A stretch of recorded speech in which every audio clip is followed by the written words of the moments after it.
네, 이렇게 야당 제1야당 내에서는요 긴급재난지원금을 놓고 당내에서 혼란이 계속 이어지고 있는데 정부 여당에서는 잠시 언급이 있었습니다만 정세균 총리, 홍남기 부총리에 대해서 그 뭐 뒤에서 말하지 말라 이런 얘기도 있었고 또한 홍남기 부총리 사의설도 나왔었는데 이것도 좀 파장도 좀 있는 것 같아요. 정부 여당에서도 신속하게 움직이긴 하는데 이런 식으로 불협화음인가요? 그러니까 이게 이제 미래통합당, 그러니까 이번 총선에서 결과가 안 좋기 때문에 당연히 통합당 내부 분위기는 지금 좋지는 않죠. 혼란스럽죠. 그건 이제 자연스러운 건데 진짜 문제는 여당과 정부의 그 혼란. 그거는 저는 굉장히 큰 혼란이라고 봐요. 더더군다나 국무총리하고 경제부총리 아닙니까? 홍남기 부총리는 기재부를 총괄하는 그 경제총사령탑하고 국무총리가 이렇게 맞대결하는 모습은 저는 굉장히 그 불안한 징조고요. 더더군다나 이거는 굉장히 원칙을 둘러싼 문제입니다. 기재부 장관, 총리는 그래도 미래를 생각해야 된다. 나라 국간을 지키는 사람으로서의 최소한의 저는 그 공직자로서의 양심이 있기 때문에 여태까지 반대해온 걸로 알고 있거든요. 여당의 주장에 대해서.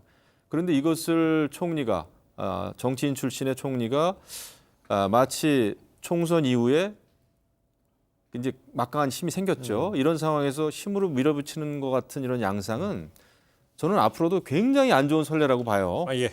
근데 그거에 대해서는 좀 말씀을 드려야 될 것 같은 게 첫째, 그러니까 지난 일요일에 고위 당정청 회의가 열렸고 이 자리에서 원래 그 참석 자격이 없는 홍남기 경제부총리가 참석을 해서 이야기를 했는데 그 입장이 정리되지 않은 부분까지는 제가 볼 때는 여권의 혼선이라고 이야기해도 저는 할 말이 없다고 생각을 해요. 그런데 지금 이 과정이 되다가 정세균 총리가 이제 절충안을 냈고 관철을 시켰고 뒷말이 나오니까 더 이상 이야기하지 말라고 끊었잖아요.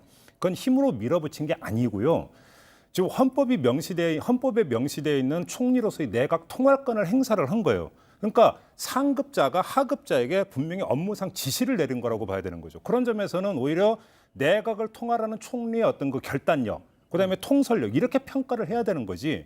이것이 무슨 어떤 정치 영역에서 수평적 관계에서 그냥 힘으로 밀어붙이는 어떤 합의를 봐야 되는 대상인데 그게 아닐 때 힘으로 밀어붙인다는 이야기가 성립이 되는 거고 이건 명백히 서열상 그 통할하고 있는 사람의 지시를 그러니까 따라야 되는 경제부총리가 딴 얘기니까 하지 마라고 업무상 지시를 내린 거니까 오히려 그건 결단력으로 평가를 해줘야 돼요. 그러니까 그런 결단도 내부적으로 충분한 토론 끝에 잘 지혜롭게 마무리하시라는 거예요.